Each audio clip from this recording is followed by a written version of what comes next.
शरणागत दिनार्थ परित्राण परायणी सर्वस्यार्ति हरे देवी नारायणी नमस्तुते।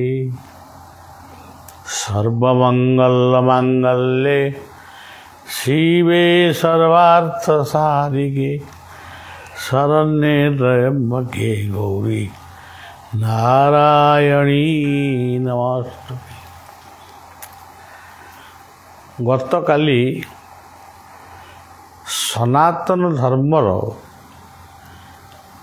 देवी देवता मानकर बा मूर्ति पूजार विशेषत्व बा तार तत्व कौन, तार दर्शन कौन, से कथाटा काली कहूली।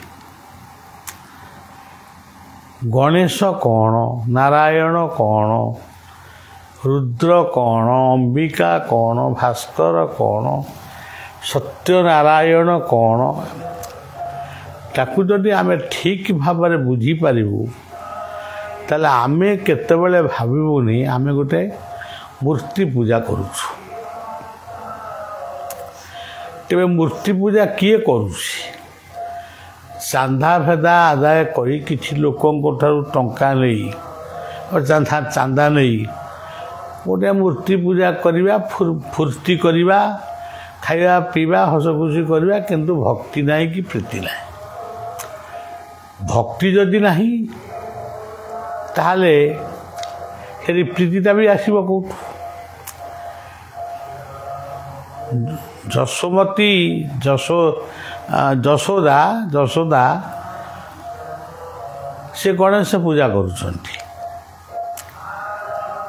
खसालू भोग करुछंती। ये जिते भोग करुछंती, नैवेद्य करुछंती, प्रणाम करी उठला को देखुछंती जे कृष्ण गोटे गोटे खसालू खाऊछि। तेणु से भाविले ये भोगटा मारा हो गला, पुणी ताकू नहीं पुणी आउ नुआ आनिले। यही भली हेई शेषु को जशोमती कृष्ण को गोटे दौड़ारे बांधी देले। जिते दौड़ारे से बांधिले से कृष्ण भी किछि कहलेनी। जशोमती वर्तमान पुष्पांजलि दे प्रणाम निवेदन कले। उठला बेलू देखिले गणेशंकर से माटी सुंडटी सी थाली गोटे गोटे खसा लडू नहीं कृष्ण मुहरे दौची। थरे देखिले, दुई थर देखिले, तीन थर देखिले, दौड़ा फिटे देले।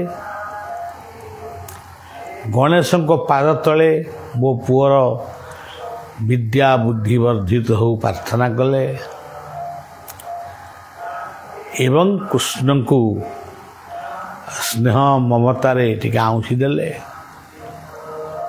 भाविले मो पुओ को कौन किसी भूत प्रेत लगी कि तापर से सब जिन जमती गाँ गहली रे आज भी अच्छी। मते भूत लगिला, मते प्रेत लगिला, मते अमुक लगिला, से दिन भी थिला, जड़ा फुंका सब चलला।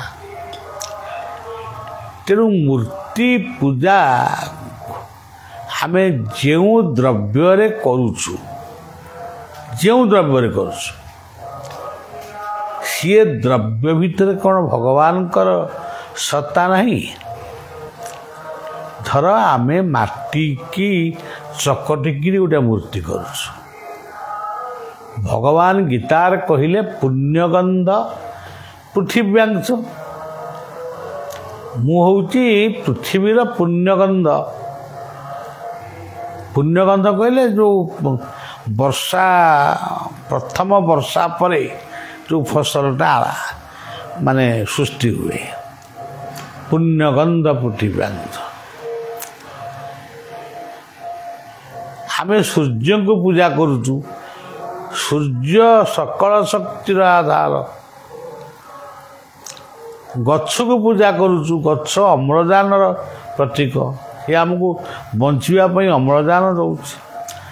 ଏମିତି କେଉଁ ଜିନିଷଟା ଆମେ ପୂଜା କରୁନାହୁଁ ଯେ ଯେଉଁ ଜିନିଷଟି ଆମକୁ କିଛି ଫଳ ଦେଉନି, ଆମେ ଖାଲି ଗୋଟେ ପୂଜା କରୁଛୁ। କିନ୍ତୁ ଏବେ ଯେଉଁ ପୂଜା କରାଯାଉଛି, ମଦ୍ୟ ପିଇ ମାତାଲ ହେଇ ଫିଷ୍ଟ କରି ଦୌଡ଼ା ବାନ୍ଧି ଲୋକଙ୍କଠୁ ଚାନ୍ଦା ଆଦାୟ କରି ଗୋଟେ ଫୁର୍ତ୍ତି କରୁଛନ୍ତି, ଇଏ ପୂଜା କଥା ମୁଁ କହୁନି। କିନ୍ତୁ ସନାତନ ଧର୍ମର ପ୍ରତ୍ୟେକ ମୂର୍ତ୍ତିର ଗୋଟେ ଗୋଟେ ଦର୍ଶନ ରହିଛି, ଗୋଟେ ଗୋଟେ ତତ୍ତ୍ୱ ରହିଛି। ମୋର ଦିନେ ମନେ ପଡ଼ିଲା ମୋ ପିଲାଦିନେ ପଢ଼ିଥିବା ଗୋଟେ ବଉଳା ଗାଈର ଗପ। ଗୋଟେ ବଉଳା ନାମକ ଗୋଟେ ଗାଈ ଥିଲା। ସେ ଜଙ୍ଗଲକୁ ଚରିବାକୁ ଯାଉଥିଲା। ସେତେବେଳେ ଜଙ୍ଗଲ ବଉଳୁଥିଲା, ଜଙ୍ଗଲ ଚରିବାକୁ ଯାଉଥିଲା। ବର୍ତ୍ତମାନ ଆମର ଗାଁ ଗହଳିରେ ସବୁ ଲେଖା ହେଇଛି ଗ୍ରାମ୍ୟ ଜଙ୍ଗଲ, ସେଠି ଦୁବ ଘାସଟିଏ ବି ନାହିଁ। ସବୁଗୁଡ଼ାକ ଗୋଟେ ମିଛରେ ଚାଲିଛି।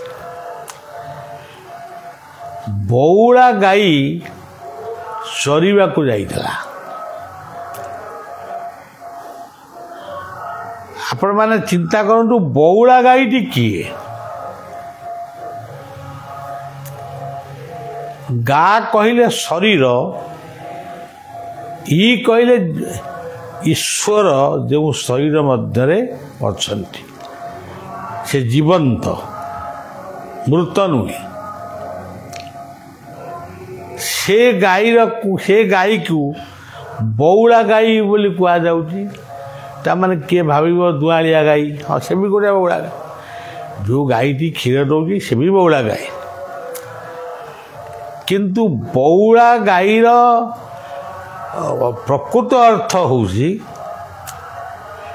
ଯାହା ଭିତରେ ବୁଦ୍ଧି, ବିବେକ, ଜ୍ଞାନ, ବିଚାର ରୂପକ ଶକ୍ତି ରହିଛି, ଚେତନା ରହିଛି, ସେଇ ହେଉଛି ବଉଳା ଗାଈ।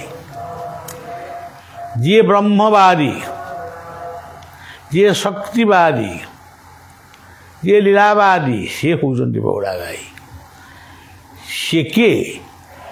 ସିଏ ହେଉଛନ୍ତି ଆମେ ବା ମଣିଷ। ବଉଳା ଗାଈ ଗପଟା ବାଘ ବାଘୁଣୀକି କହେନି, ମଣିଷ ମଣିଷକୁ କହେ। ତେଣୁ ମଣିଷ ହେଉଛି ବଉଳା ଗାଈ। ବଉଳା ଗାଈ ଯେତେବେଳେ ଚରୁଛି, ଗୋଟିଏ ଭୋକିଲା ବାଘ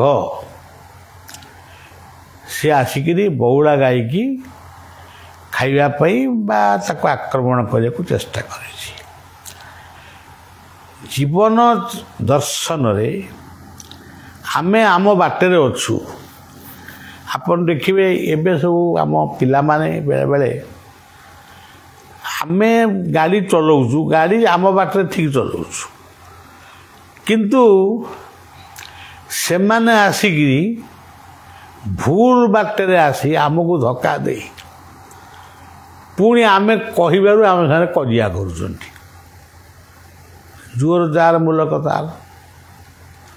ରାସ୍ତାର ନିୟମକୁ ଜାଣିନାହାନ୍ତି, ନିୟମ କଥା କହିଲେ ବି ମାନୁନାହାନ୍ତି। ସେଇଭଳି ଜୀବନ ପଥରେ ବାଘ ଅନେକ ଅଛନ୍ତି। ବାଘ କହିଲେ ଈର୍ଷା, ବାଘ କହିଲେ ଯିଏ ମାଂସ ଖାଏ, ସେ ଘାସ ଖାଏ ନା। ଗାଈ ତ ଘାସ ଖାଏ, ବାଘ କିନ୍ତୁ ମାଂସ ଖାଏ। ବାଘ କହିଲେ ଈର୍ଷା, ପ୍ରତିଶୋଧ ପରାୟଣ। ସେମିତିଆ ମଣିଷ ଇଏ ସମାଜରେ ଅଛନ୍ତି। ସେଇଥିରୁ ଗୋଟିଏ ଆସି ପହଞ୍ଚିଲା, ଭୋକିଲା ଲୋକଟେ।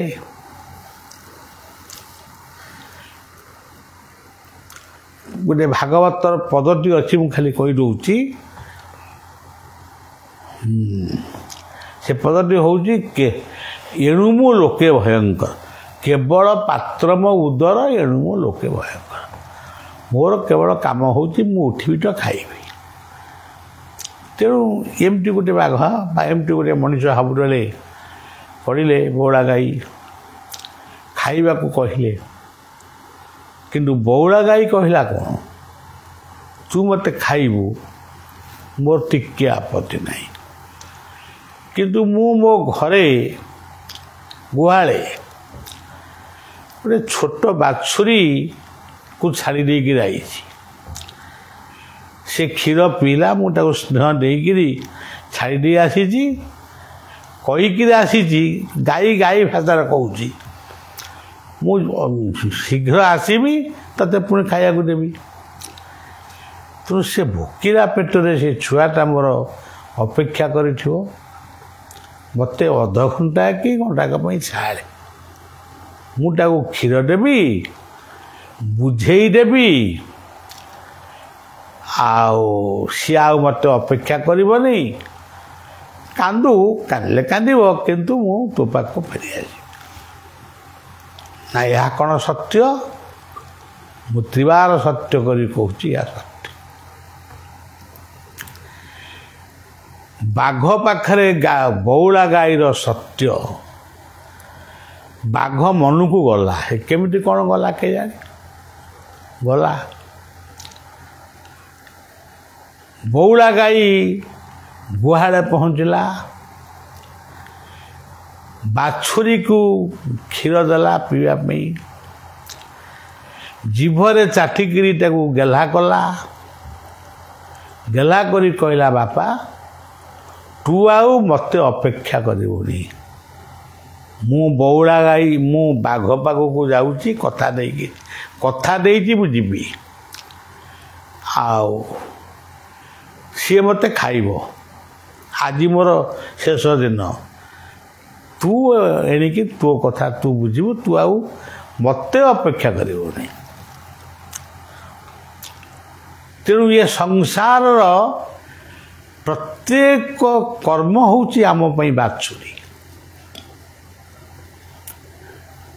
ଗୋଟିଏ କର୍ମ ସରିଲେ ଆମେ ଭାବୁଛୁ କାମଟା ସରିଗଲା, ନାଇଁ କାମ ସରିନି, ଆହୁରି କାମ ଅଛି।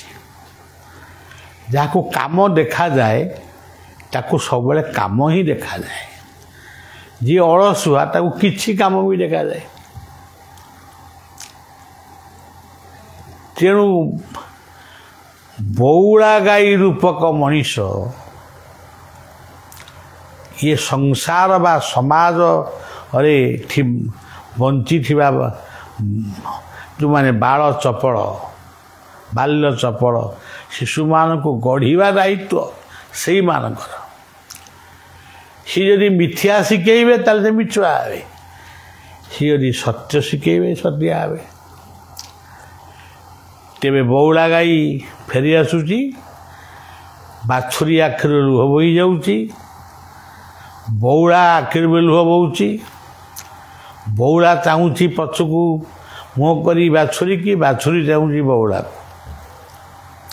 ଏମିତି ଜଙ୍ଗଲରେ ପହଞ୍ଚିଲେ ବଉଳା ଗାଈ। ସେ ବଉଳା ଗାଈ ଯେତେବେଳେ ବାଘକୁ ଦେଖିଦେଲା, ତା ଭିତରେ ଏମିତି ଭାବ ସୃଷ୍ଟି ହେଲା, କହିଲା, ବଉଳା ମୁଁ ତତେ ମାରିବି ନାହିଁ, ତୁ ସତ୍ୟବାଦୀ ମଣିଷ, ମିଛ କହି ଧନ ରୋଜଗାର କରେ, ପର ନାରୀ, ପର ଧନ, ପର ତର୍ଚ୍ଚା, ପର କଥା ଆଲୋଚନା କରେ। ତୁ କିନ୍ତୁ ସତ୍ୟବନ୍ତ ନାରୀ ବଉଳା ଗାଈ, ତୁ ଦେବୀ ପ୍ରତିମ, ତତେ ମୁଁ ଖାଇବିନି, ତୁ ସତ୍ୟ ରକ୍ଷା କରୁଛୁ। ମୁଁ ତ ଭୋକରେ ମରିଯାଇପାରେ, ଆଉ ମୋ ପାଇଁ ଯେଉଁଠି ଖାଦ୍ୟ ମିଳିବ ମୁଁ ସେଠି ଖାଇବି